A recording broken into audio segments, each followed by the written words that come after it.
pasa, gente? Bienvenido a Lucha Talk. I'm your host, Dylan Fox. This is episode 168 of our show. And joining me now in our big, grand return to talk Lucha once again, to my virtual right, just like the old days, the man, the myth, and still, and now, and always the producer, Microman Fever. We are back after an extended hiatus, and I'm very, very thankful to be back and having you join me once again here. Yes, hello everyone, and we are back. It's a very special occasion. I just want to say to everybody out there, to be honest with you, the hiatus was not really planned at all. 100% it was on my end, not Microman's at all. Everybody who follows me on Twitter, if you've been following along, or maybe you don't know me that well, I went through some personal losses this past year with both of my great grandparents that raised me passing away. I just needed a little time away because a lot of things were in chaos in my personal life. When Nanny passed away last year, after our last episode was Aniversario last year. Like, that's how long ago it was. And then, a few months right when it felt like things were stabilizing, then I lost Kid too, my great gramps. So, I do apologize for the extended absence, but I'm pretty sure it's kind of, everybody kind of understands that I needed a little bit of time with that. But I do still apologize for being gone so long. I really didn't want it to be like that, just because I love the show. The last time we came back, I made a similar statement that, Lucha Talk has always been really important to me. So I'm really glad to be back again. And I do want to say a big shout out to you, Microman Fever, because you were like a big part in helping me along personally. Even without the show, you are truly the main man. Thank you for that. I did want to say that publicly to everybody out there. But most importantly, thanks a lot to all the fans. And I think that this might be a time where we have a lot of new fans, because in our time away, all kinds of stuff happened. Like in the world of Lucha Libre specifically. It's been crazy.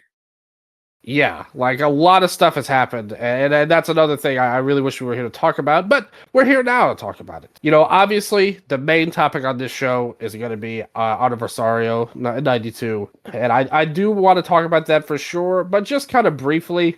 We don't have to get to nitty gritty. We're not going to review every single match that happened in our time away, or every single big match. But what do you think of how things are looking right now in this TKO, the parent company of WWE, purchasing the controlling stake in AAA? CMLL is working so heavily with AEW that they're on their show all the time. One of the main matches on this very show that we're going to talk about was essentially an AEW built match. What do you think of all this? Like, Lucha has got this crazy spotlight on it right now with these American companies. So just, again, before we get into the show proper, what's kind of your take on where things are at in the scene right now and all of this stuff going on with the big major American companies? Okay, so I think it's evolved a lot since the last time we talked here on the show. It was just like a lot happening with TKO. I remember just watching in the morning after the NXT show, where they just made the announcement like really cold like that, they've acquired AAA. I was like, I think I just saw it on Twitter, and then I went check on the live stream that they had going on. It's like, yeah, this is really happening. And just seeing everyone there, and then you see Dorian, Maricela, and Yo de Vikingo there with all the WWE Latino people in the background. It was just a wild scene to me.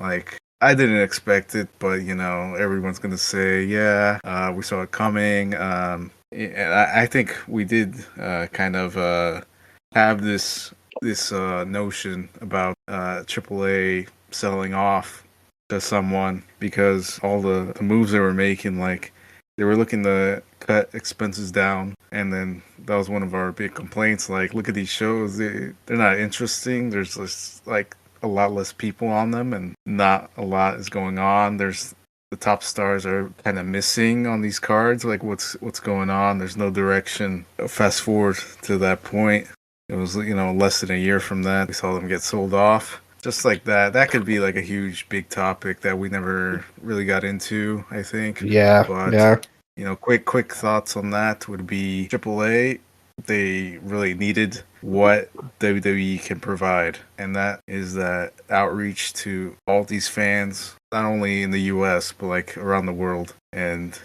you don't have that same outreach from any other wrestling company, because WWE, they are like the Disney of wrestling, and as a brand, they're just everywhere. Everything like marketing, advertisement, merchandise, it's all gonna benefit AAA like as this brand. I'm still like in transition, like how to view AAA. That's actually a WWE company now, so Yeah. I do kind of just still see them as their own thing, and they do function like that because you see the shows. There's a difference in the shows. The Yeah, ones it's they pretty have clear. Yeah. in the U.S. they're like kind of in the Mexico AAA shows. Those look like the indie version of like Yeah. a wrestling show, and then the Worlds Collide shows. Those are like WWE premium events, and the way they're handled. And yeah, they'll say like we sent people over there working in Mexico watching the AAA shows, but they still look like have that characteristic of a AAA show. It's not very Yeah. polished looking, Yeah. and that was a big benefit that WWE is going to bring to them. They're going to bring the cameras, camera angles, the lighting, the sound. Everything's going to improve some, and it already looks like it improved a lot when you see them have their events in the U.S. Do you think But that, like, because yeah, a big talking point when they came over and then they announced all this, if you remember the first show they did, they had Ray come out on the AAA show and he was kind of like, "Hey, WWE is like now Lucha's in the big time because WWE gave it its stamp of approval or whatever." And a lot of people online were kind of talking negative of that overall. Already, like, Los Garzas were the tag team champions. They kind of pivoted back to Psycho Clown and Pagano. But now Dominic is also the mega champion. And we've yet to really even see like the trios titles and things like that. Like, do you really feel like, because I have a feeling that me and you will have probably the same answer on this, but I saw a lot of people complaining about that like WWE is kind of like not understanding like lucha culture, and they're trying to like Americanize it more on there. Like, what do you think of the changes they've? Because like we talked about the good production that they definitely have in terms of that, but in terms of the people running the show and how they're using it, like, is that something that you think about? Like, oh, like they're taking away the heart and soul of like what AAA was as a lucha libre company. not at all for me. Like Yeah, me either. I think the people that we've say watched that actually, AAA. yeah, Yeah, yeah, it's just because we've watched AAA. I think those people have not watched AAA. They don't know yeah, what AAA was. And yeah, maybe they have this impression that AAA was what it was in 93 to 95, but yeah, ever since then it's like gotten to it kept like clawing towards being more like WWE, and kept yeah, going that direction. And that's kind of like their goal, is to be more like WWE, and has been for the past, I don't know, 20 years. Um, I think like saying that is ridiculous. yeah, AAA does want to be that type of wrestling show, and they saw like their values align with what they want to present wrestling as. yeah. I totally agree that they were already an Americanized lucha company long ago before any of this. In fact, in pretty much all of their like, look how many times like La Secta okay, like variations, and they were basically an NWO version that like was basically heavily borrowed the concept of from that almost, where they had all these different versions coming in and stuff. A lot of their storylines were based on American stuff. So Yes.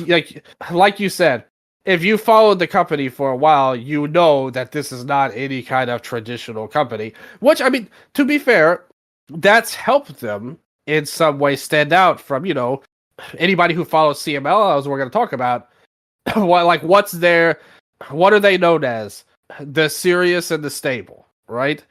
Yeah. And AAA is more like they became this renegade promotion pretty much in pretty short order. That helped them seem cooler in a lot of ways, and they did reach out. I know that now this show, like Aniversario, it got a big pop from the fans. All the people in America that maybe never saw it before. But there were many years. Go back to the old episodes of Lucha Talk back when we started in 2016, 17, 18. The only time, like, we'd have our Lucha fan base, which are always really cool. Like, most of the Lucha fans are actually really solid and, like, pretty cool guys to talk about, and girls. If anybody follows the Japanese wrestling scene, there's been people on there that have just said some outrageous and done some crazy stuff. But for the most part, the Lucha fans have been very cool. The only time outside of our close-knit kind of Lucha family and community, we would see big gatherings of people talk about Lucha on Twitter was a Triple Mania show. And that's because AAA tried hard. And you have to think Conan probably pushed that a lot, and Dorian and stuff like that before, and Vampiro when he had power. They went out of their way to utilize social media. And when CMLL never cared about that stuff. It seemed like half the time CMLL never even cared about the American audience at all, or even the online audience, to be honest with you, a lot of times. But times have changed, in a lot of ways.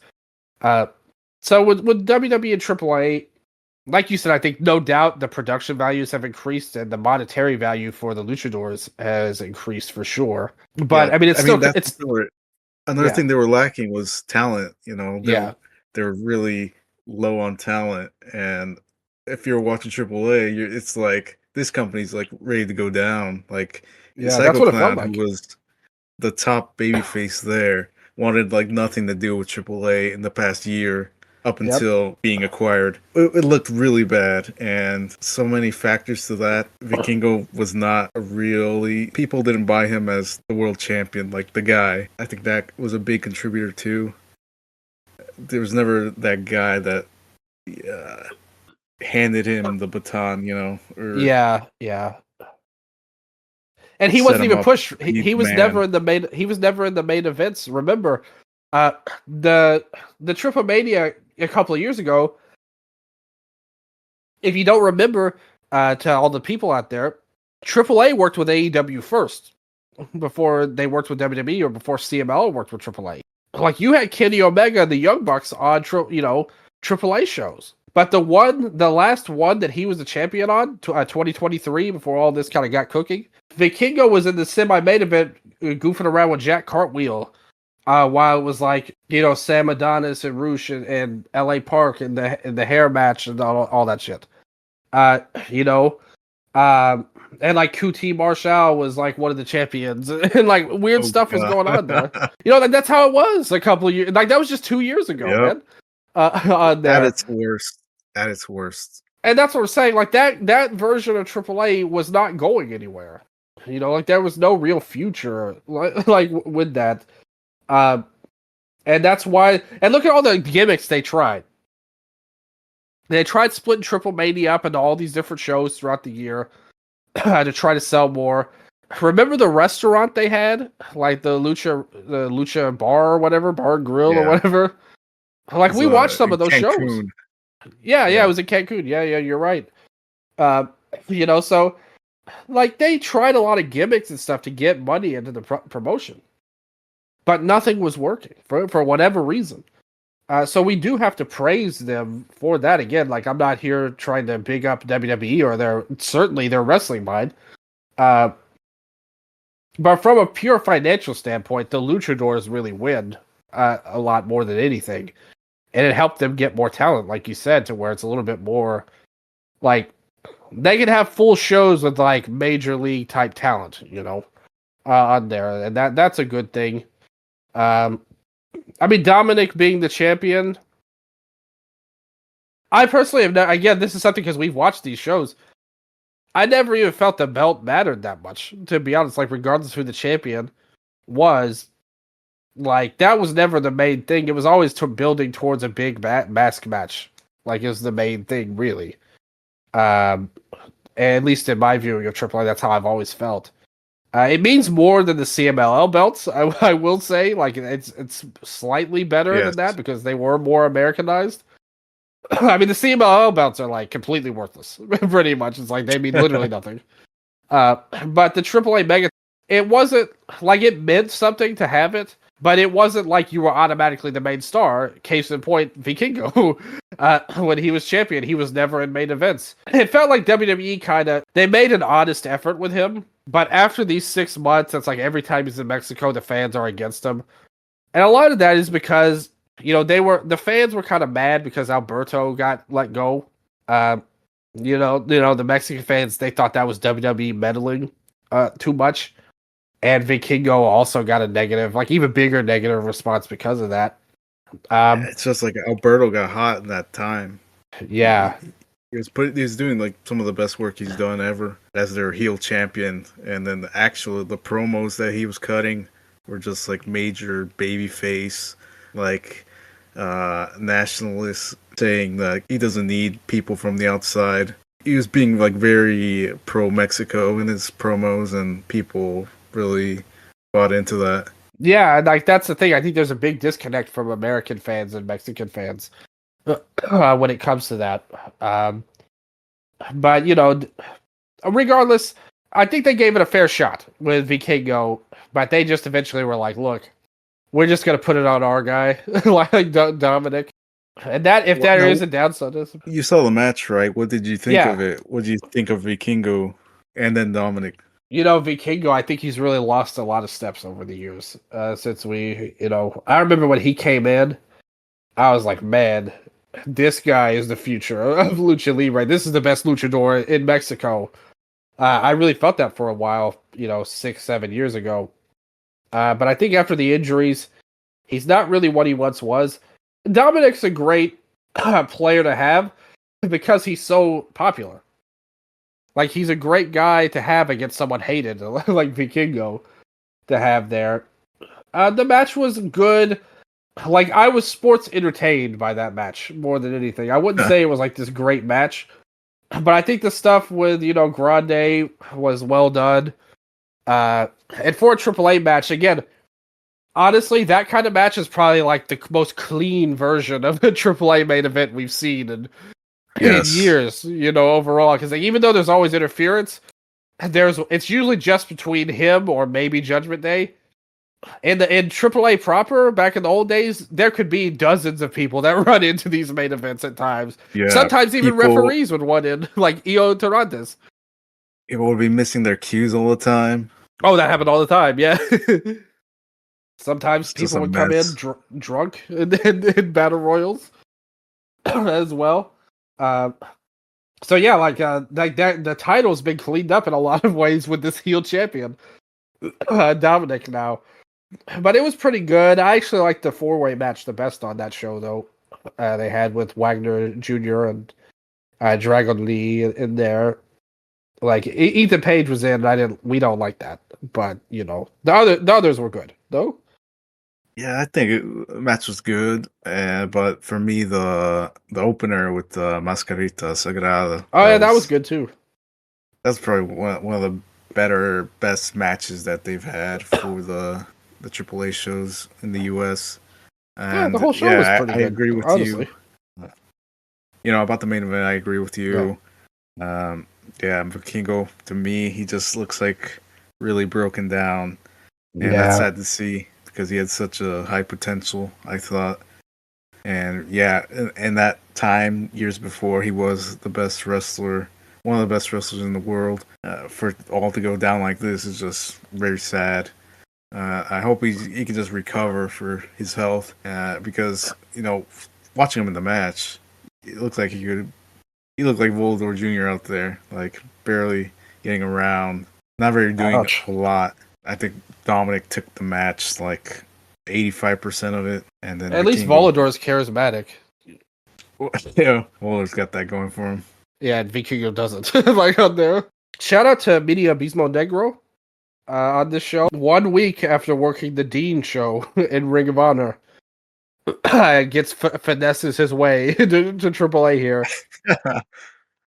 Um, so he got to work a double shot on both companies, the rare AEW WWE double shot for Demus here. Um, everybody knows I'm a huge fan of. Yeah. Oh, just Demus is great. He's great Yeah. at everything in wrestling, like talking, working, Yeah. character. Yeah. Yeah. He's awesome. Like, totally agree. Um, I like. Everybody knows I'm a huge fan of LWO. Like Cruz del Toro, that's my guy. Like pretty much.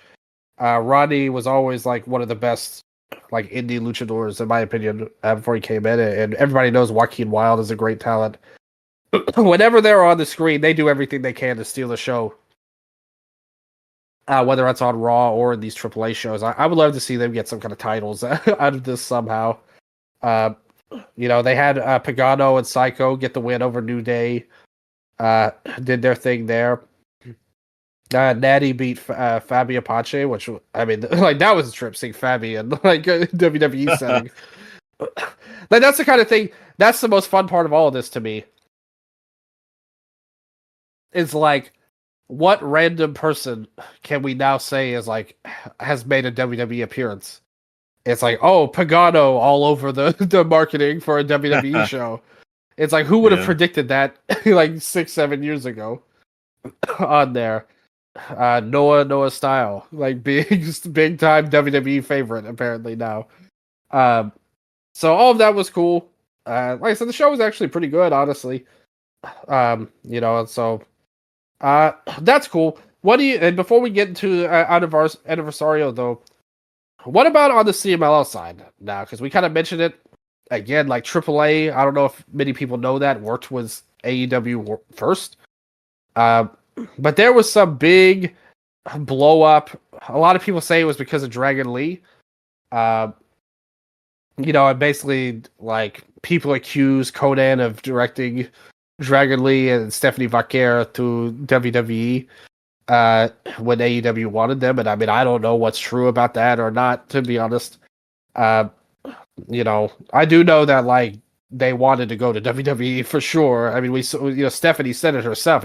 She was like, yeah, I mean, I got offered less money, but I went to WWE anyway on there just because it was my dream.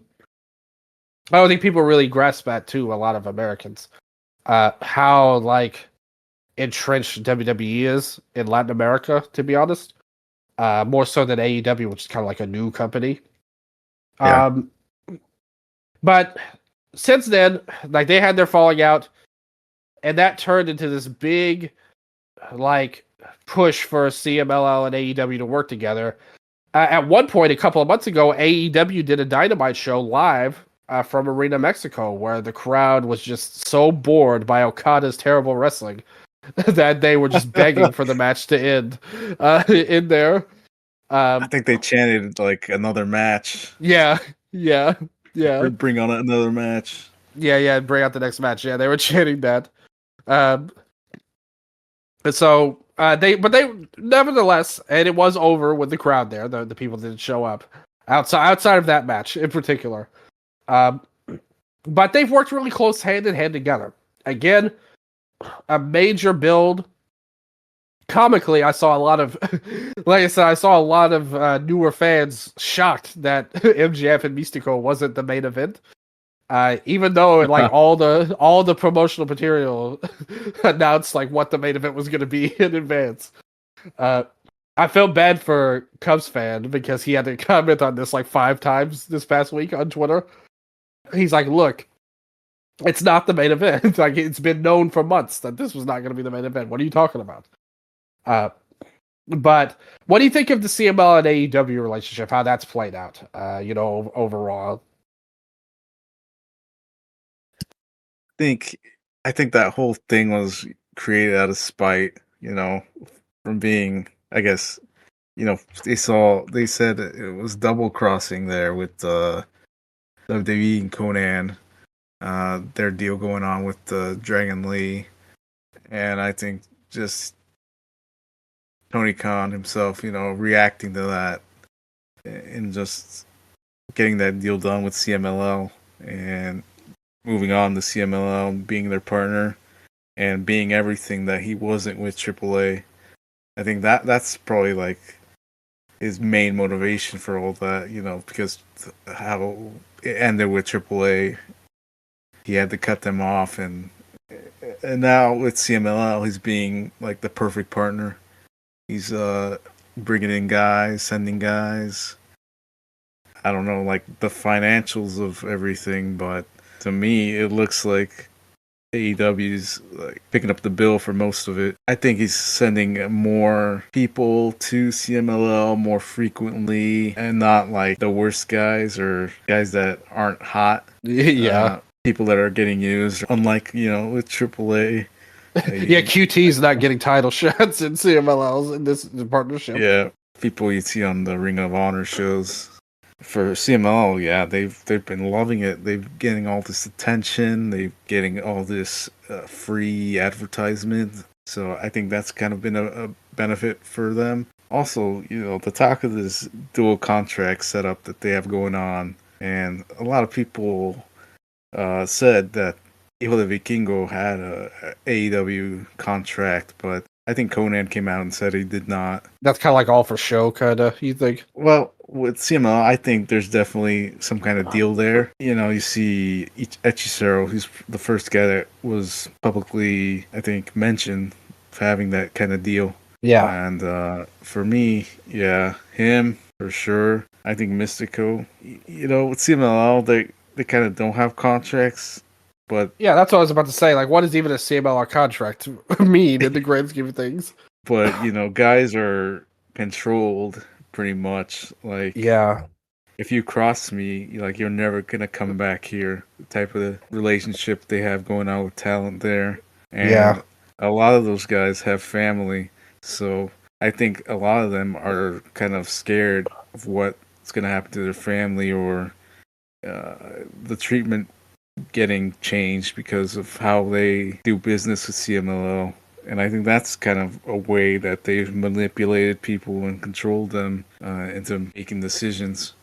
That's happened many times in the past, though. Yeah, it's the evidence of that has been there so long, and I think AEW is definitely giving them money to maintain people and keep people on the hook. Well, let's put it this way: we haven't seen Roosh in CMLL in all of this partnership. Yeah, like that's another person that crossed CMLL. yeah, in the past. So on there. It's really, they're both kind of, behaving the same way with people, I think.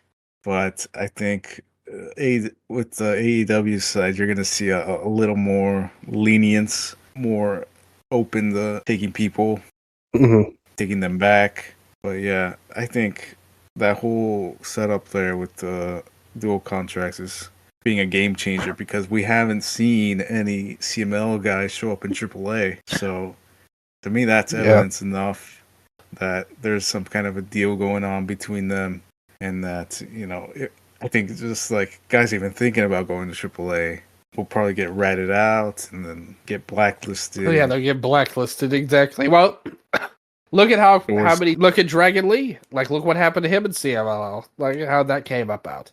I mean, there's so many names. It was shocking to see Mortos. Yeah, I think that was mainly like a personal favor that Mercedes worked out with them. I could see that. I could totally see that being true, actually. But still, like, it takes a lot. I mean, it's happened before. Like, it's not like they've never brought people back. I mean, like, LA Park and Dr. Widener came back. I mean, like, LA Park, like, blew that up pretty quickly, to be fair. Like, when that happened. But they have, like, slightly been lenient on certain stars. But for the most part, though, if you're blacklisted, you're pretty much screwed. They're like the one company that actually usually keeps its promises. But, I mean, that was also a different era, too, as well. Like, like now this new version of CMLL might not be the same completely as it was under, like Paco Alonso and stuff. Maybe they have a little bit different views, but like it seems like it's not that different. Like you said, I buy the cut of your jib when it comes to Mortos and maybe Mercedes helping that along.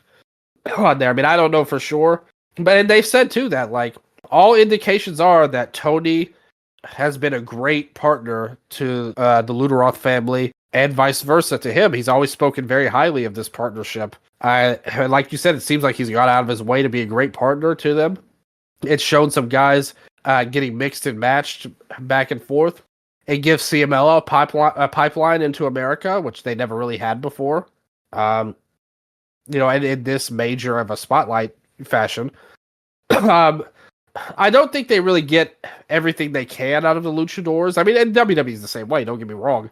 But it seems like a lot of these guys could get more spotlight. I would like to see one of these major lucha guys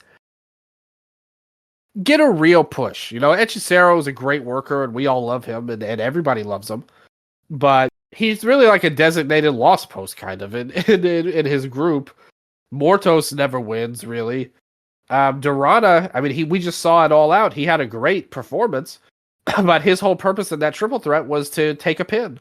So, like, in terms of AEW TV, they haven't been quite that generous yet in terms of wins and losses. But also, I mean, it's not like there's other guys that are, Americans that you could say that about too, with just how they push people.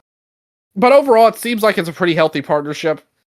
CMLL got more in America than they'd ever had before, like I said, with this Aniversario show. So I do think that really deserves a lot of credit. It's very helpful in that sense, and we have to really praise them for that. But that said, I think it's about time we get into the name of the game tonight, Aniversario 92. Proving, yet again, another year where CMLL is the oldest company in the world. 92 years of this, and so many great Aniversario memories that we've all had. Of course, it was a sold-out Arena Mexico here, and really, the main match was the three-way, Suicidas match, where it was 3 different teams, and the winning team would fight each other in a Luchas de Apuestas.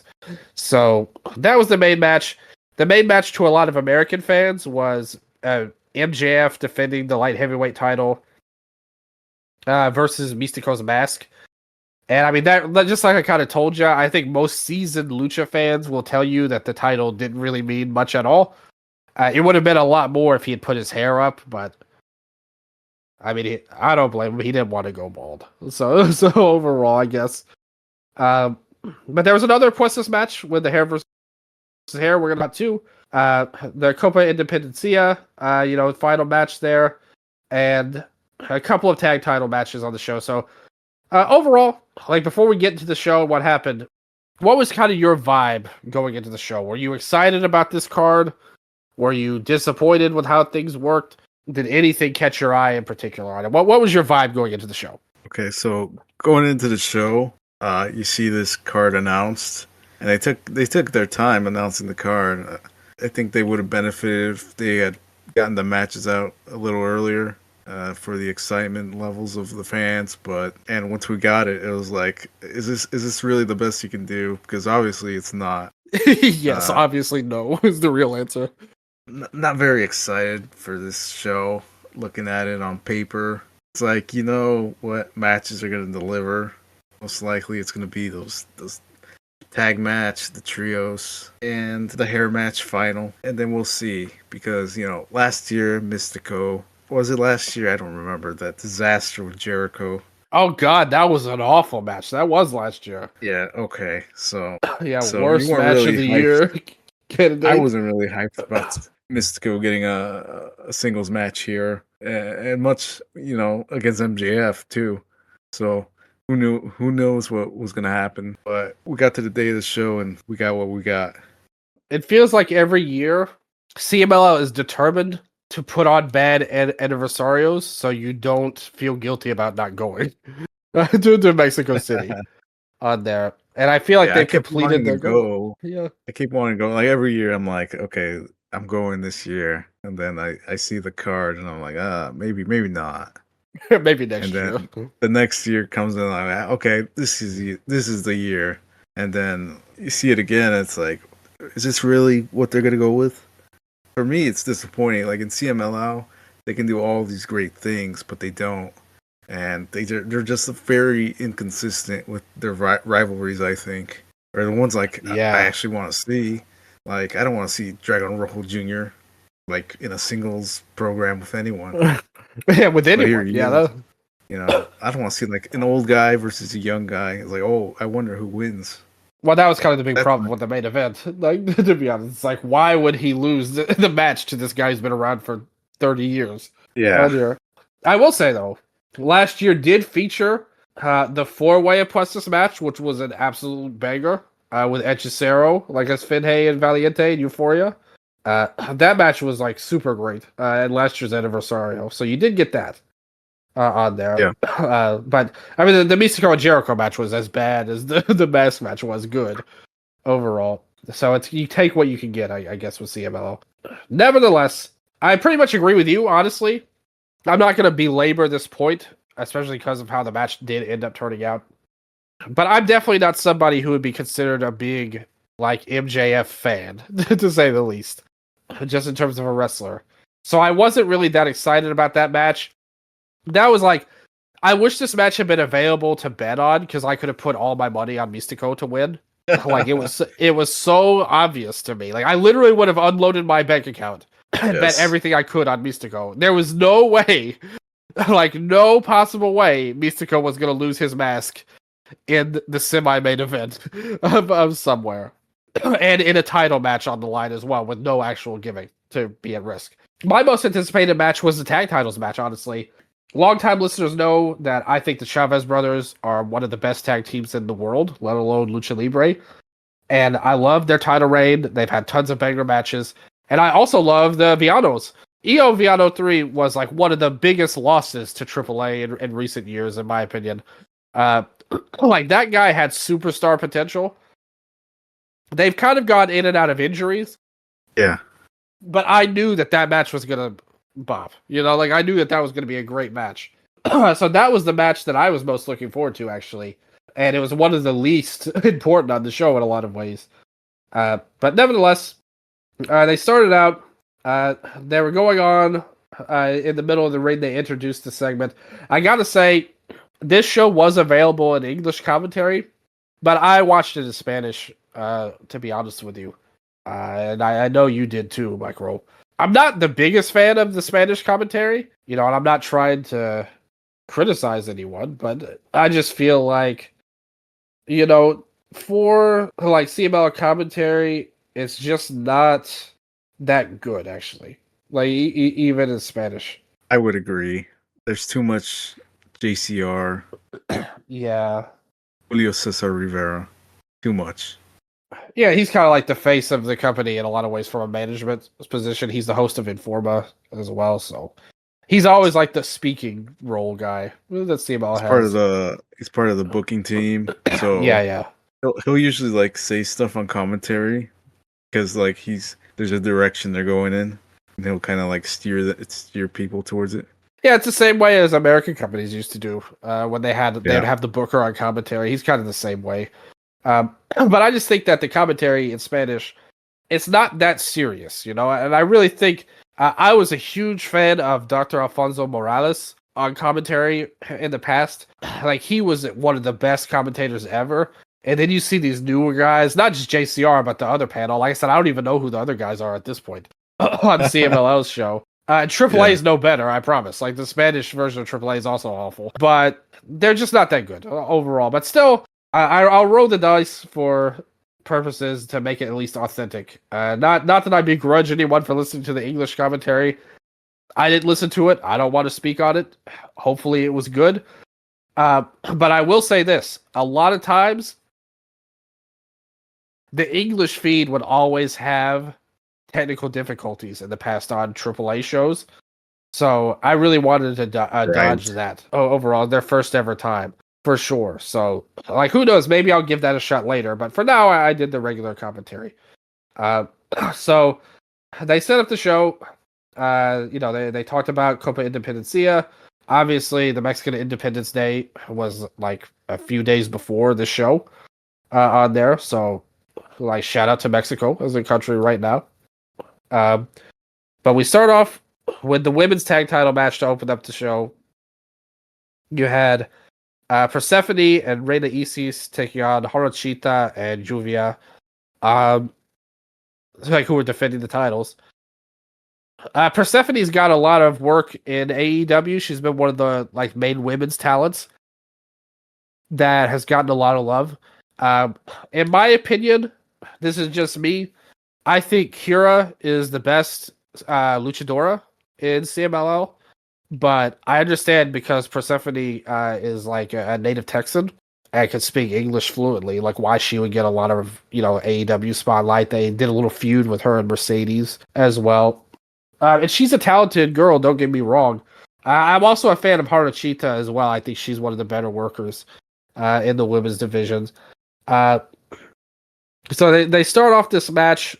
They try to do some basic, Yave style stuff with Haruchita and Persephone, which was pretty good overall. I kind of, deteriorated into kind of a more brawling style of match, and some things looked better than others, to say the least. They did a doomsday dropkick at one point on Haruchita that they did. There was a double spear spot in there going on there. And they went out with Reina and Juvia. They did a double collision spot in the middle of the match where they both did the crossbody at the same time. And then both of the other partners came in to try and do a double pin as well, pretty much. And they did a spot too where they were both Juvia and Isis were kind of in electric chair positions, and they started to fight each other, kind of a chicken fight spot in a pool, almost there. They did that. For some really cool, Razor's Edge type move that looked good. And it came through, though, where Isis got drop kicked through the ropes, and then Haruchita and Juvia hit a double finish, and they got the win here to retain the titles. So what'd you think of the match here, the lady starting off? Match. I think they started off the show with good energy. I think they really kind of tried to pack that match with so much. One team's clearly, I think, more talented, but I guess more put together at this moment with Persephone and Reina Isis. They're just more in form, they kind of just look like the better team. And Juvia, I think is pretty bad. Yeah, she was the weak link, for sure. And Haruchita, she just, I think, had her baby, I don't know, a while back, but she's coming back from that. And so that's going to take time for her, I think, to get back into how she was before, to that level. And you saw really, I think, a difference between the two teams there. And obviously the fans there live watching it did too. I don't think they just took Persephone's side because she's being pushed and getting all these chances and actually delivering. I think they just, watching the match and reacting to that. And nobody likes to see, have the office favorites win all the time. And I think that's kind of the label that's getting attached to Juvia and Haruchita. Yeah, they really weren't feeling Haruchita and Juvia at all, I do have to admit. But I thought the effort was good. I don't think Reina Isis is a great worker either, to be honest with you. I thought Persephone stood out in a good way. And I thought Haruchita did pretty good as well. I thought that, they came in with good style. And I liked the effort in the match too. Even though they had some weak links on the teams, I thought everybody tried hard. They did some creative spots. And like you said, started off with good energy. You knew that the fans were going to have certain favorites and not favorites on this show. And they rallied behind the technical team here, which is good. And it was good. It was a good opening match. The cage match inmates, we got a lot of ratings on here for Aniversario too. So, keep your eyes peeled for that because maybe there'll be some more as time goes along. And this match, it got a 5.60 rating. I think it's a little low, actually. I thought this was a good match. Is that out of 10? Yeah, out of 10. 5.60 out of 5 on the perfect match. It wasn't that good. But 5.60 is too low. This is more like a 7 to me. Like, that's just my opinion on that end. Maybe the inmates. What were you guys watching? While watching this match? The next match had a higher rating though. We went right into the men's tag title match. We got a 7.69 rating for Hermanos Chavez versus the Villanos here, Io Villano 3 and Villano 3 Jr. So they came out. The Villanos were like probably the most popular people outside of Mystico on this show. They got a huge reaction coming out. And like this was another case where the fans took sides here. They wanted this team to win the titles here.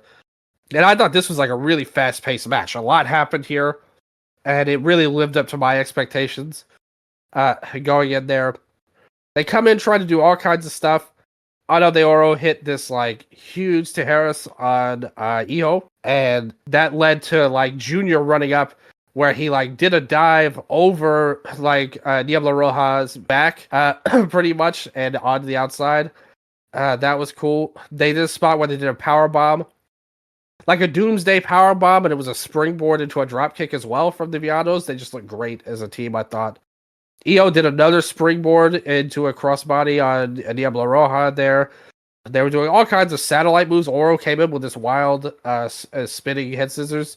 At one point, Diablo Roja did the inside out like Asai moonsault move that he did, kind of like Kota Ibushi if you're familiar with him. He did that. They did a double team sliced bread on Iho, where Oro did a like really cool version of that. Then like Diablo Roja ended up locking Villano 3 Jr. into the gory special, and then ended up locking in La Campana on Iho at the same time, going in there. Oro flew in with a like a flip pile driver, Canadian Destroyer, whatever, going in there. Then Junior ran up and hit him with a flip pile driver, and things were just going crazy at this point. Everyone was getting 2 counts. Oro got thrown out of the ring, and then Iho did like this walk up move into like a huge like moonsault. He got tons of air on this. This looked fucking awesome. This Iho like top rope moonsault. And then Junior did a plancha to the outside. They both missed moonsaults. And in the end, we had the double like Mesadora Campana combo that the Chavez brothers use a lot to win, and they got the win here. What'd you think of this match here? Oh, very good match. Yeah, exactly what I expected out of these guys, especially those Villanos, because they are fan favorites, and I think like every big show that they get to be on, they're always have the full support of the fans, and they really feed off that energy. And you can see it in the match, like they're going full blast on every move, and that's like just the type of workers they are. They're like max effort on everything. With Chavez, I think they really gonna benefit from having like this type of opponent where they're kind of like the more stable side, and the other side's the one that's bouncing off of them and attacking them, and they can just shrug them off with their moves that they've already established as a team. And to be honest, they get to like do all this crazy stuff. It's like just them going for it because they are the challengers. I think that's kind of the way that the match should be more set up, where the challenger is kind of like taking it to the champion, and it shows like the fight that they have within them, and I think it's great. I think this would be a good time for them to win the belts, actually. Like they would have gotten a huge reaction. Chavez, I think, had like over 10 defenses already, and like I don't know how many days, but I think it's been over a year. Yeah. Yeah, let's see. How long has this reign gone? It's gone for over 4 years at this point. 1,338 days. They've defended it 26 times. Incredible. Like legendary. But you won't see this tag team mentioned in any kind of awards, will you? They should be. Like I said, I mean, they've already had a great year. Like on this, like they've had multiple big matches this year. Like overall, so I don't know. Like, I don't get some of the voting on these big awards, but they should be mentioned at the very least in terms of accomplishments. I really liked the match they had very earlier in the year where it was like them versus Neon and Flip Gordon. You know, they had a number of reigns, another number of matches in this reign that are worth watching. So, yeah, like I love the Chavez brothers. I always ride for them. They're two of my favorites in CMLL. But Viano's, they're great. They're also one of my favorites, or two of my favorites. Especially Iho, I still think is the better of the two, to be honest. But I love them a lot. I would have loved if they got the win here. The fans would have loved it. But they chose to go with the Chavez brothers here. So, like, it was still a good match. I like the finishing stretch really well, too. I love the double team, like Campana and Mesadora thing. So, yeah, like, really good match. It was my second favorite on the show, overall for me. But for the inmates, they actually voted the next match a little bit higher. They had the tag title match at 7.69, and then the trios match at 7.76 here. And of course, the trios match in question is, well, at first they did do the military stuff too. We have to mention that too. This is a staple of big CMLL shows. They do a dance number here. They did some military stuff with some trumpets. We had some dancers hit the ring. The Anacondas, the spirit of the Anacondas at least, still live on to this day on the Aniversario 92. So they did do that. I was expecting like a lot more, like pageantry and celebration than what they did. I think they did really like the bare minimum. It's they kind of always do that with the Aniversario though. I remember the year they brought the band in, but they played it when nobody was there. Like they put it there before the show started and nobody was even at the arena. Oh yeah. Yeah. Did that. I kept thinking about like that one time where Roosh, I think, had that band doing his entrance, and then they weren't like even plugged in or something. They're like playing their instruments, and then the sound was delayed or something. The best pop and circumstance to me is always like their Dia de Muertos shows, where they do the big like, pathway to the underworld or whatever, like going in there, like to the inframundo or like all that bullshit. Like that stuff's always really fun to me. But for Aniversario, like I always come away feeling that it's like this is your biggest show, but in reality, it's kind of your like least, like you said, it has the least pageantry because you have the Dia de Muertos, the Grand Prix. You have the army stuff always involved in that, and that's the big patriotic stuff that the fans always buy into. With like Dos Leyendas, you have the induction ceremony. What does Aniversario have?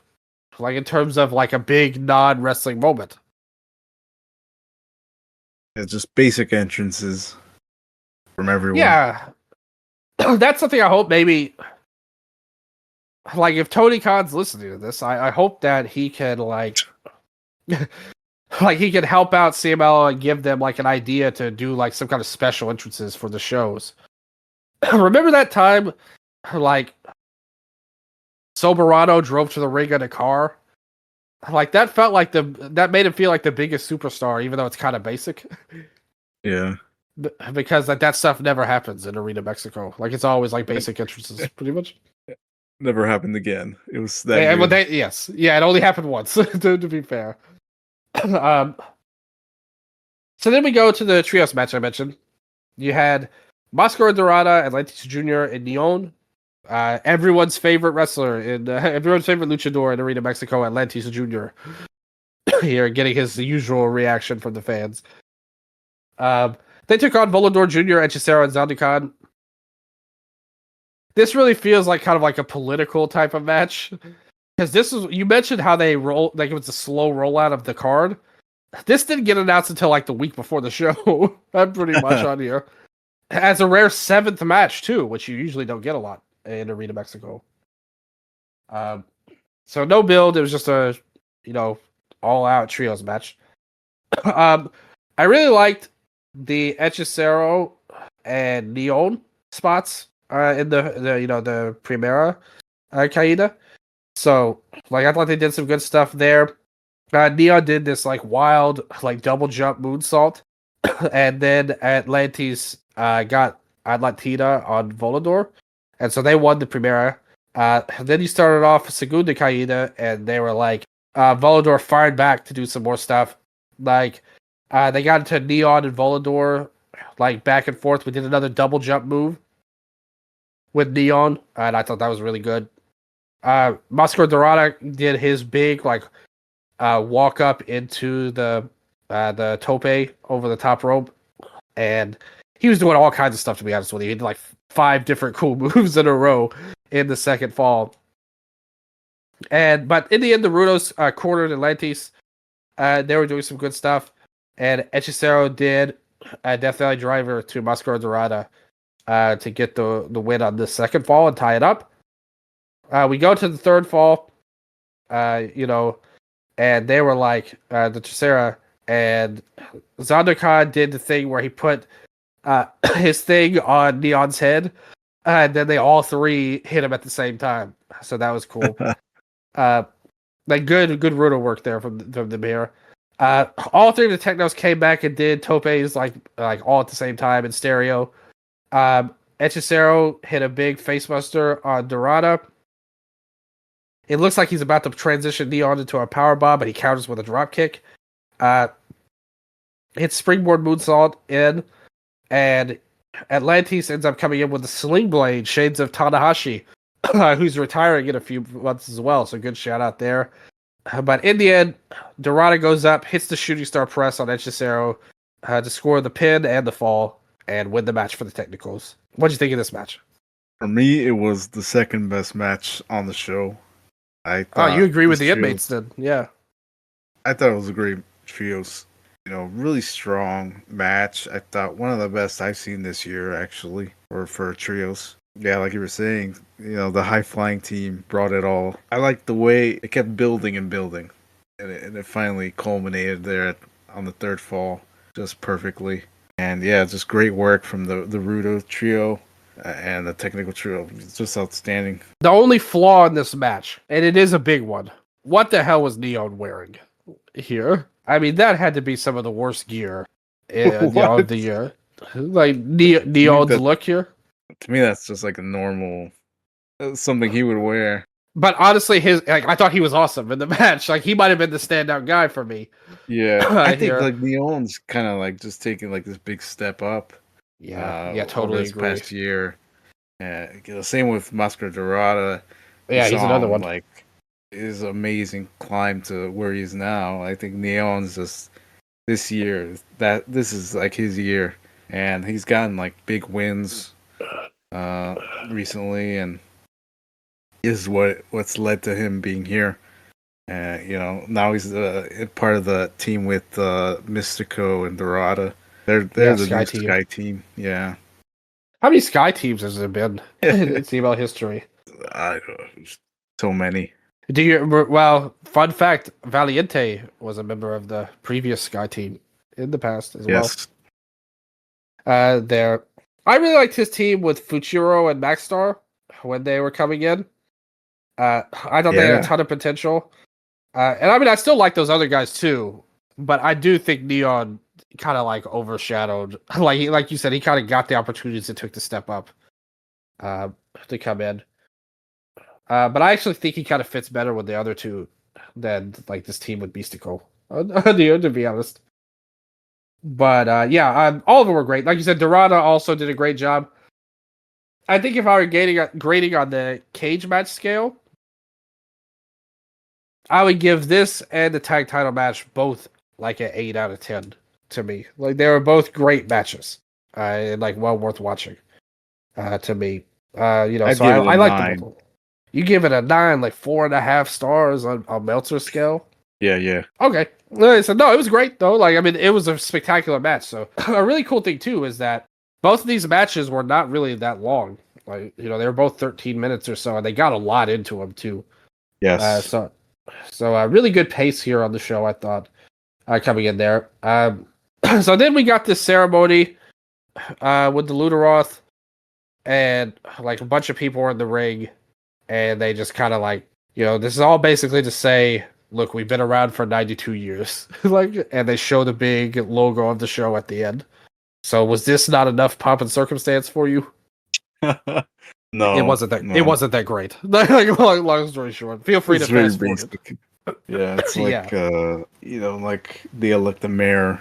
that is kind of like what it was like. To me, I was gonna say it's just like, well, the owner wants some TV time, so they've carved out this few minutes to give it to him. So then that goes into the Copa Independencia final, where you've got Templario and Titan. They team up to take on Galeon Fantasma, Defunto, and Barbosa. They're also a part of the same group as Zandukan, who was in the last match. By the way, he deserves special credit because he's coming back. He came back from an injury, and he looked really good in the trios match too. But Zandukan's one of the best too, so we have to give him a lot of props. But the others are good too, and we got to see this match here. They start off with Defunto and Templario, and they did some good back and forth, kind of more like high speed, almost like Japanese style junior heavyweight like stuff going back and forth here. Then Titan comes in with a springboard drop kick, or springboard crossbody, then a dig drop kick. Then all this stuff going in. He had like this backwards kick on Defunto. And I was like, man, Titan, you're kind of like going all out here in this thing. But things will get toned down a little bit afterwards. They throw him afterwards. They both grab him for a powerbomb on the outside. And they double team Titan for a little bit. Double team Templario afterwards. And then they hit it's funny because the move they did was Titan and Triton's old tag team finisher, where they hit a leg drop and a splash at the same time. So that was cool. Titan got double teamed again there. And finally Templario fires back. He ends up grabbing Titan and hits a gourd buster as like like he uses Titan as a weapon almost. Like he hits a gourd buster on Titan on top of Barbosa there and off the second rope. So that was really cool. They both go in. They throw Titan into Templario in the corner. Templario does some power moves and then hits this like Sasuke special into the ring from the ramp, which looked fucking awesome. Like that was so cool. Titan came through with the big double stomp, and in the end, Titan hits his big splash. Facebuster splash slam to get the win. Titan and Templario double pin, get the win. And then they get the cup for Copa Independencia here. So they represent Independence Day in Mexico. And I would say, what two better men could you pick than Templario and Titan to represent that? But what did you think of the match anyway? The match, I thought it was a good match, but something that didn't click for me was Barbosa in the match. I do think he looked a little out of place just because he's not as accustomed to performing on this type of level of a match. And I think that kind of generated some nervousness on his part, where he was kind of like more looking forward to the next move, what to do next. And then that kind of came through while watching it. I think he did settle down a little more as the match went on, but I did notice that from him. And I just don't think that they're just not as good as Titan and Templario. They just look so much better and so much more polished. It was just like pros versus rookies. That's what it kind of looked like to me. Even though I like Defunto, and I think he's kind of earned his place to be an opponent of Titan and Templario. I still thought it was a good match, though. Something that you have to give CMLL credit for is this insistence with younger guys and pushing them and trying to make more stars out of the younger talent that they're doing now. 5 years ago, who knows? But now, that's kind of brought on more success for them as a company, and they see that and they're gonna keep doing it, and you see it up and down the card here. I think the match would have came across better if it had been before the past two matches on the card, because we're coming off of that crazy like trios match, and I think that maybe this is the match they could have cut and put in the main event of a Super Fairness. Like let it be on its own spotlight type of thing instead of putting it in the middle of this card where you had more explosive matches before it and a more emotional one after it. This felt like the match that the crowd wasn't into as much, honestly, compared to the big matches before, and then obviously the Mystico match after. So like the crowd wasn't feeling it that much compared to the earlier matches. I also think it may have been better if Zandokan was Defunto's partner here too. Like, and they just had that as the tag team in there. I thought Barboza was fine. Like he did good Rudo work, but he like you said, ultimately these guys just don't compare to Templario and Titan at the end of the day. And I mean, who does? Like they're two of the best guys for a reason. It's like an all-star team. Yeah, exactly. They were destined to be the winner of the tournament. They did it a little bit different than last year, where they had the Cibernetico, like Torneo Cibernetico type of format for the tournament. Here they did the tag team format. So I like that they made it a little bit different, and it would further a storyline between Titan and Templario, presumably as well. And that could be a banger next year if they build to some kind of major match in the future. I would love to see those two go at it. It felt like they were building to that match for like a long time, but I think like New Japan got involved because I think they featured that match for a show in the US, or they were holding it off for that, I think. But yeah, they had that rivalry cooking for over a year, I think. That needs to be a main event Apuestas match, in my opinion. Like, star-studded, could be a great banger. I just want to see these two do all kinds of stuff. I thought they worked great as a team. And they deserved the cup. Yeah. So that moved into our first Lucha Libre Apuestas of the night.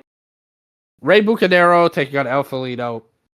It felt like we were destined to once again get another Rey Bucanero haircut. That's happened. It feels like every few years that time, and we did get it, to be fair, just in a way I wasn't expecting. So they brawl on the ramp to start. I guess you could argue they don't waste any time, but they come in. Felino does this move where he kind of he sets him up on a rail and then does it, transitions that into a suplex. They go on the apron and battle a little bit.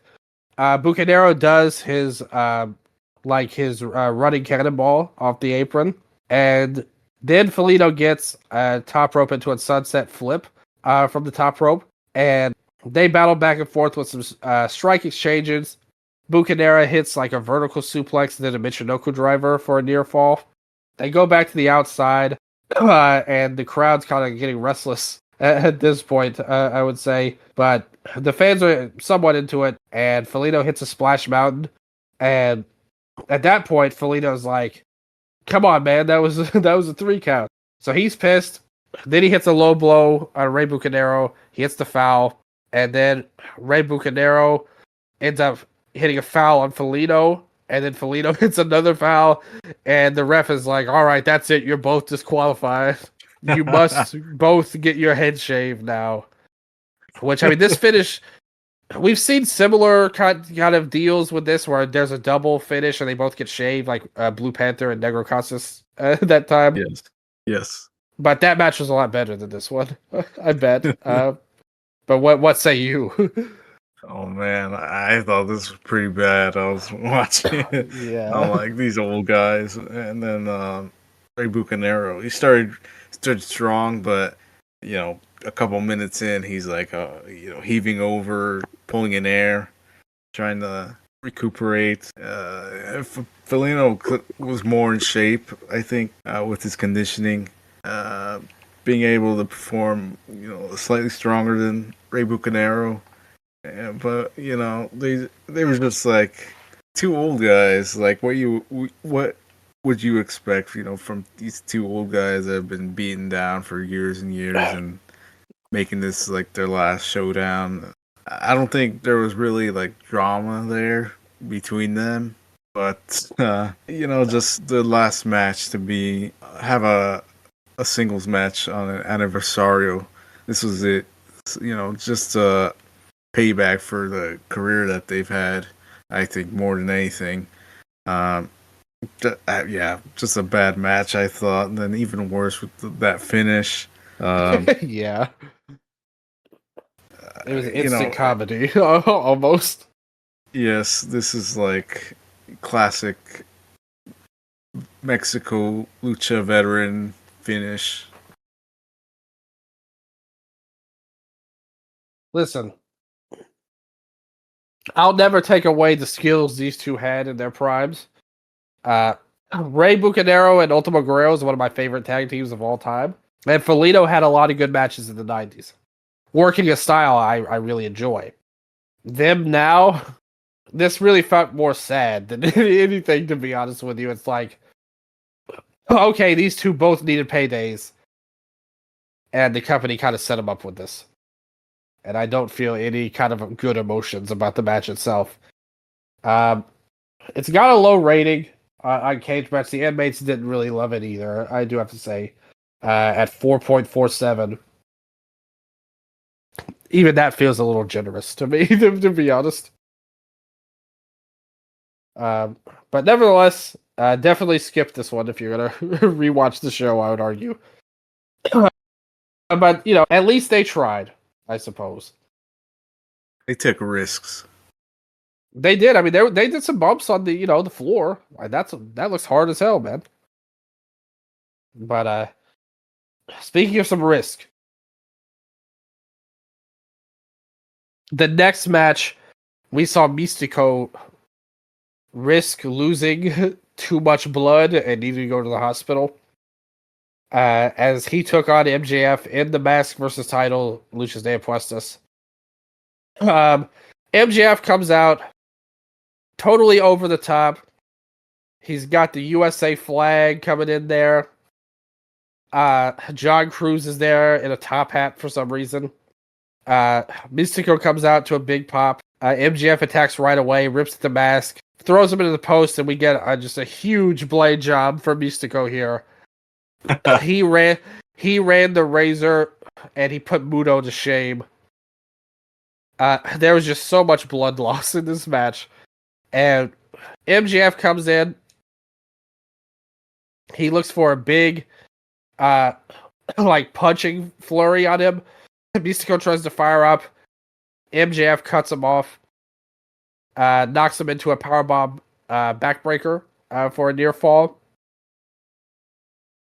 He runs at him, and he does like a flying, he just runs at him with his crotch pretty much, and gets Mystico's blood all over his crotch. Here, there's no other way to say it really.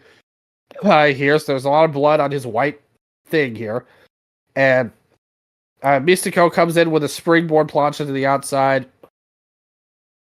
hits the handspring into the elbow on MJF. And then he goes into a springboard into the flip pile driver for another near fall. And Mystico goes after Cruz, but that leads to MJF getting an eye poke in there. And that leads to MJF locking on the Salt of the Earth, his Fujiwara armbar variation. But that leads to MJF grabbing the Cruz came in to try and get at the ref. MJF tried to grab some brass knuckles. Mystico responded with a foul, and that led to a big Hurricane Rana off the top after he countered a tombstone attempt. Then we get La Mystica. MJF nearly gets to the ropes, but then he gets flipped over. Mystico gets the win with the tap out.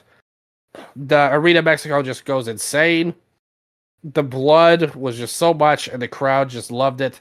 And Mystico dispatches of MJF and Cruz afterwards. And this has an absurdly high rating. This is a match that everybody talked about afterwards on Twitter. 9.38 here from the inmates. Certainly, probably among the best matches of the year, definitely in CMLL. What did you think of the match, Michael? I thought, wow, Mystico is gonna get like a big suspension for bleeding and taking part of that tombstone. The match I thought was great. I thought, yeah, this is the best match on the show. Now about that, bleeding, like that's like one of the biggest rules that CML has for their talent. Like they don't let them bleed. They're not allowed to use the tombstone unless they're running an angle where the guy's gonna be out and get stretchered away. I don't know how they gotta prove that. For me, that's just more evidence of how AEW is has a big influence on CMLL, and probably they'll just pay whatever they want to get this type of treatment. So match great. I thought it was gonna end up like this way. Like for me, like I knew kind of like the whole match pretty much. Like Mystico's gonna be in peril. He's gonna claw his way back into the match and get La Mystica on his opponent and win the match.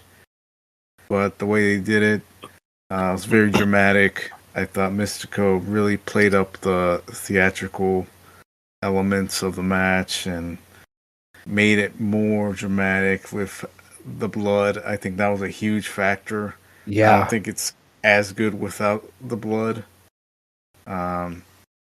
Mystico really controlled the tempo of the match, and MJF, I think he just had to do like his moves. He didn't really have to work as hard in this match because Mystico was really carrying the load and all the attention of the fans.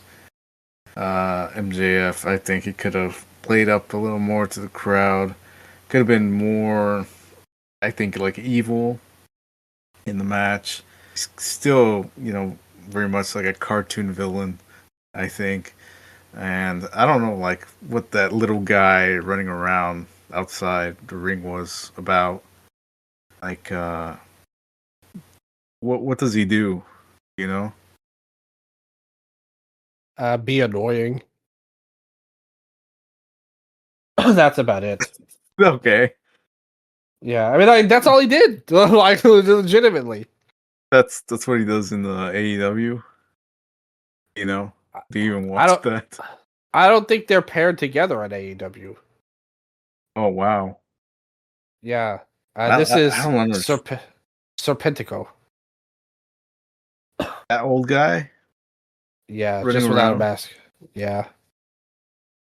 Yeah, this is just him without the Okay. mask on. Yeah, I don't know what he does. It's like, The spot where Mystico like was in the ring after he got the eye poke and he swiped at him was pretty good. Like he was like just a fodder in this match. Like he really didn't add much at all. The blood did add a lot. I totally agree with that. Uh, like I think that this has to be one of MJF's best matches of his career. As I said, I'm not a fan of his. There's a lot of matches of his I've outright hated. But there's no way I could like not call this match awesome. Um, it was like a totally old school match, and I think the pinnacle of what he actually wants out of wrestling. But in AEW, a lot of times his ideas is like there's no yeah, filter for him, and it lets him go out of control, like pretty much like way over the top and convoluted and just nonsense. Here, he had to play at least somewhat by the rules of Arena Mexico. Obviously, like you said, the blood and the Martinete tease, uh, like that does go against the historical traditions of Arena Mexico. But at the same time, I think that like the overall structure of the company helped this go in the direction it needed to be great. And Mystico totally delivered. The fans totally delivered. They've really put Mystico in these foreigner matches back-to-back years, possibly just because they don't want him to get booed, as is the usual tradition at these major shows for CMLL. So they're like, we're going to put you against people that everyone will cheer you over. And it worked to a charm. The crowd loved this match. They made Mystico seem like a superhero here, with him overcoming the odds with all the blood. The mat being so bloodied was a spectacle. It made it seem like a murder scene by the end, and it actually added to the matches later as well, just to see this bloody mat. Imagine if you tuned in after this match and you just watched the main event, you were probably thinking, man, what the hell happened? But yeah, this match ruled. Definitely one of the best matches of the entire year, I would say. And one that I think is definitely a worthy Aniversario match for sure, and one of the highlights of MJF's career, and like one of the better Mystico matches, honestly. I think they both deserve a ton of credit for this. Yeah, I think when you're watching Mystico, it becomes really repetitive and predictable. Yeah. And you kind of just know what's gonna happen before it happens. Here, yeah, there was like drama to it, and he really played up to it. I think he did a wonderful job with that. Just the selling and being very dramatic and how he was getting into the ring. And even despite the fact that we still knew that he was going to win this match, like there was no point where I thought he was going to lose his mask in this semi-main event. Yeah, that was completely out of the question. We were just kind of looking for, that false finish where MJF's going to get the pin, but it's somehow going to get overturned and go another fall, stuff like that. But yeah, it was better this way, where I think so too. Kind of fooling around there with the finish. Yeah, totally agree. This was an old school, straightforward, like lucha brawl done at its best. Like really old school wrestling, and they did a great job. So that leads us to the main event, kind of really the first half of the main event. Relevo Suicidas. Like it's a 3-way match, and the last surviving team fight each other immediately afterwards in an Apuestas match. The teams were Ultimo Guerrero and Averno. They took on Esfinge and Valiente, and they took on Dragon Rojo Jr. and Barbaro Cavernario. And as I said, all of these teams were feuding each other, kind of. And it was leading to an Apuestas match to determine whoever was going to win. They start off firing. Cavernario attacks right away, going after Ultimo Guerrero and Averno on their entrances. He does this wild move on Averno that's like a bomb but turned into a slam, and he flipped him over. It was crazy. Dragon Rojo came off with a double stomp, and Ultimo decides to raise the roof a little bit here, and then he just throws a few chops at people, but that gets him teamed up on. Valiente ends up hitting a shoulder block on Dragon Rojo, knocking him out. And then we see Ultimo Guerrero and Averno team up and start to do some stuff, attacking Valiente. Barbaro Cavernario comes in. Cavernario ends up getting double teamed into a double armbar by the vets. And then Rojo comes in and helps him out, throwing Ultimo Guerrero over the top. As Finhey finally comes in, he hits a springboard drop kick and kicks out Cavernario as well. And then hits a tornado kick on Cavernario to eliminate Cavernario and Rojo. So they're out. And then Rojo and Cavernario start feuding again. They brawl to the back and on the ramp as the match goes on. And it was a really quick ending to the match. They score some near falls on Valiente and Esfinge. But then Esfinge ends up just hitting a springboard splash on Guerrero to eliminate him. And then Valiente hits his tombstone into the knee thing that he does for the win as well. So Valiente pins Averno, and that sets up Valiente versus Esfinge Luchas de Apuestas. They go at it. Esfinge hits a bunch of quebradoras on Valiente, like the tilt-a-war backbreaker. And he comes in. He hilariously tries to do like a tope con hero from the ramp and just like is like so far off. It's crazy. Like he totally misses Valiente and it looks ridiculous. Here, Valiente tries to go for some arm bars on the ring side, or inside the ring rather, on there, and he looks for a big cannonball. I know that's when Esfinge missed the tope and Valiente laughed at him and I laughed at him too. I'm not gonna lie. Here, this is very funny. Valiente comes in with a big tope suicida, hits a big crossbody off the top, looks for some chops. Esfinge hits his tornado kick for a near fall, and that was a good like booking because he won a fall in the Relevo Suicidas with the tornado kick, and then we saw it in this match as a near fall, so I thought that was good. Esfinge ends up hitting a top rope arm drag as well, then a superplex, then Valiente, like, he puts him on the top rope, he hits a drop kick, and then he leads that into this pop-up power bomb as well. So a good combo from Valiente there. Esfinge hits the springboard splash. Again, the same move. We saw both of his finishers in the tag match used here for near falls, but then he does the Ichipika pin here for the win, and he gets the win here. So afterwards, we see Valiente come in. Well, first of all, what did you think of the match here before we get to the post-match? Match, I thought it was good enough for mask match.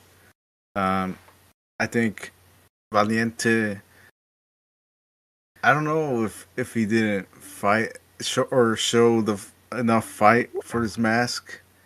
I'm kind of unsure about that, but I think he did bring a lot of big energy to the match and showed a lot of fight. But I don't know I think it should have been harder for Esfinge to beat Valiente. Because, I just have that match from last year in my mind where it looked like this was nowhere near as good as the 4-way from last year. Like, not even close. Yeah. Like, it looked like Euphoria was doing everything he could to keep his mask. And here, Valiente, it's like a move puts him away. And, for me, it was a little kind of like too short or condensed, maybe. So the match, I thought was good. Match was good, for sure. I think this is about the best you could get out of these guys, to be honest with you, at this point. Like, Valiente... Well, Esfinge, he has his limits. Yes. And Valiente's not exactly in his prime at the moment. This wasn't nearly as good as Euphoria last year, where it felt like this big dramatic thing. But like for these two, I think they did the best they could do. Like you said, Esfinge generously is a limited luchador, I would say, and not somebody I need to see. I like the layout of the match. I love that they called back to the tag 3-way early on in the show. And I like that we ended up going into the Nudo and Jipico finish here. So I liked all of that overall. But I think we have to come in with our expectations kind of lowered for it. And that made me like it more. Because this is what I predicted to happen, too.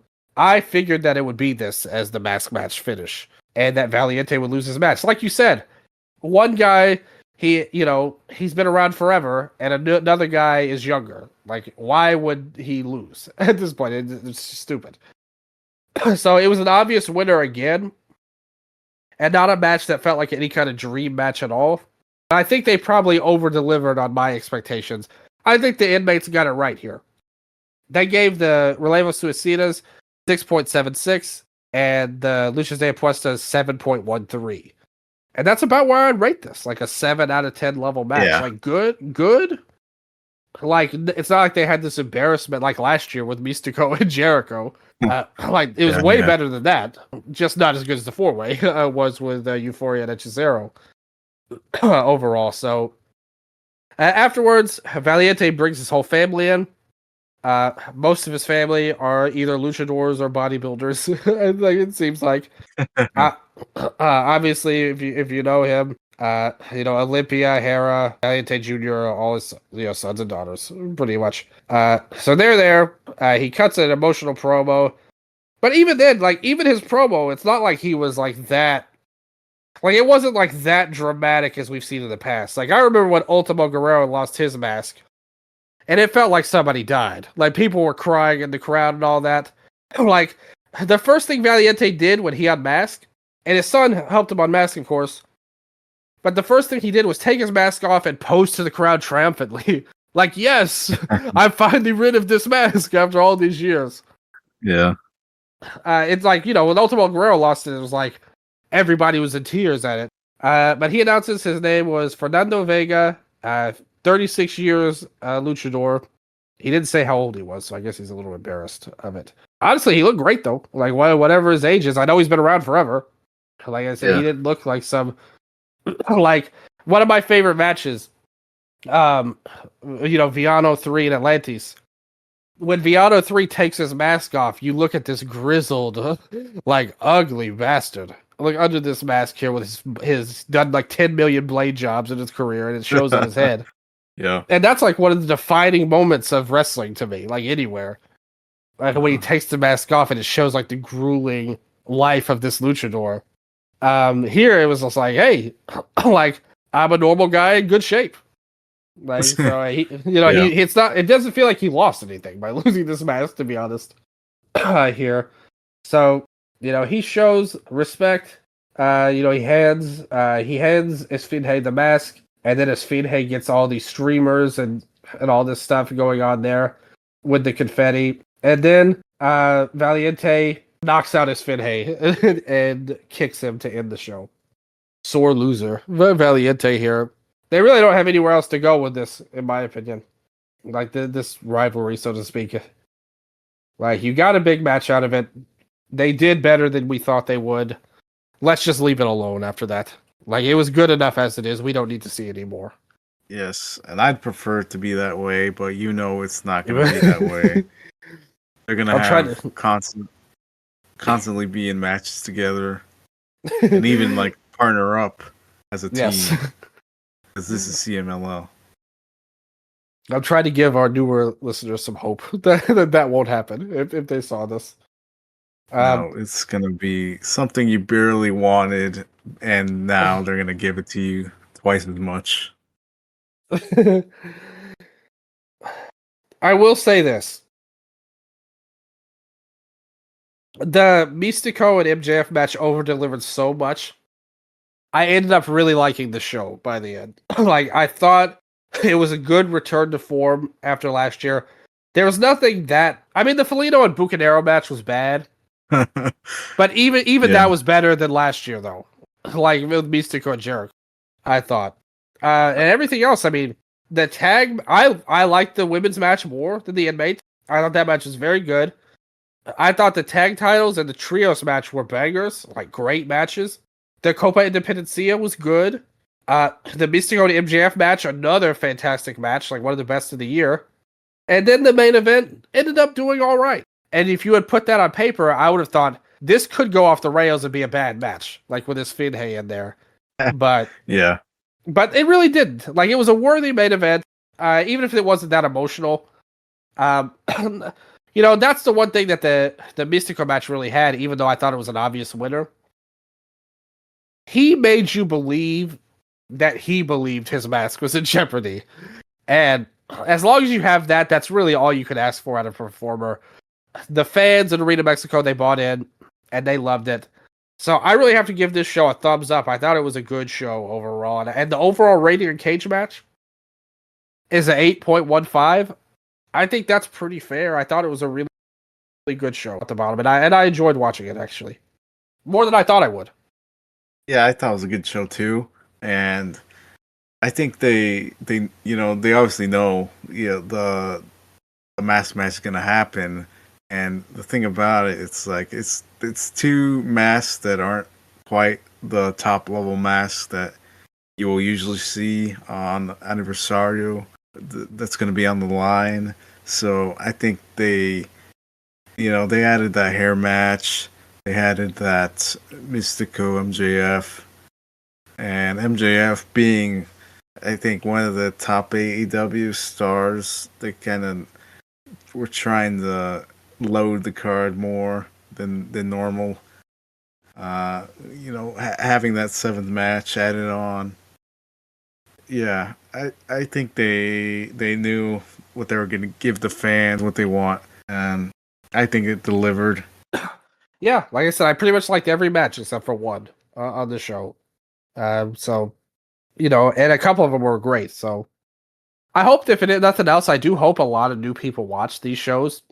Um, I think the problem with CMLL is that the entryway to watching their shows being $35 a month is really gonna hurt their reach, like with a lot of American fans. If Yes. they had something more reasonable, I think that would help a lot, actually. I think you can win over a lot of new fans with this AEW relationship. But it being how it is, I don't think they're going to reap the total benefits they could with something like this. And maybe they'll figure out something soon.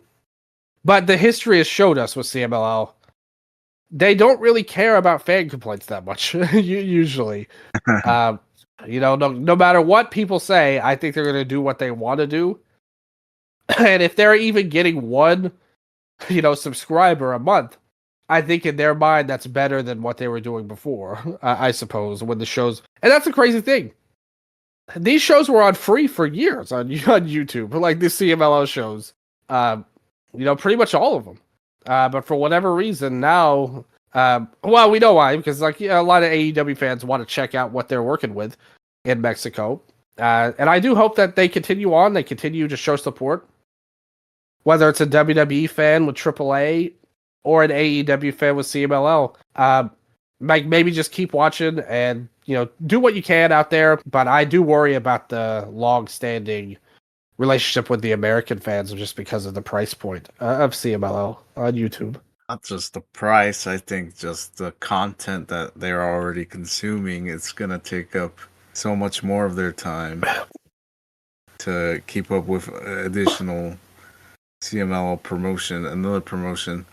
Um, most fans, I think. Well, I can't tell with AEW fans because they famously hate WWE. So Yeah, but I yeah, that's know true. a percentage of them will watch WWE anyways. But I don't think those fans will be more open to adding another show. I mean, that's like insane. They watch that much wrestling every week. But for the average AEW fan, which I think I'm more or less. Well, I mean, hopefully things can work out for both CML and AEW and the fans. Like I said, I worry about it. We'll see what happens. CML is a good company. I mean, AEW, they just had Brodino on last week in the main event. You'll see guys come into Arena Mexico sometimes. And, hopefully everybody enjoys it, like I said. So, with that said, let's get on out of here now. As always, just like the old days, we're kind of back in the swing of things now. I'm pretty sure this time we're not going to be on any more breaks. We'll be back trying to make it at least a monthly show. Try to keep things rolling and big things back up to how we would like them to be.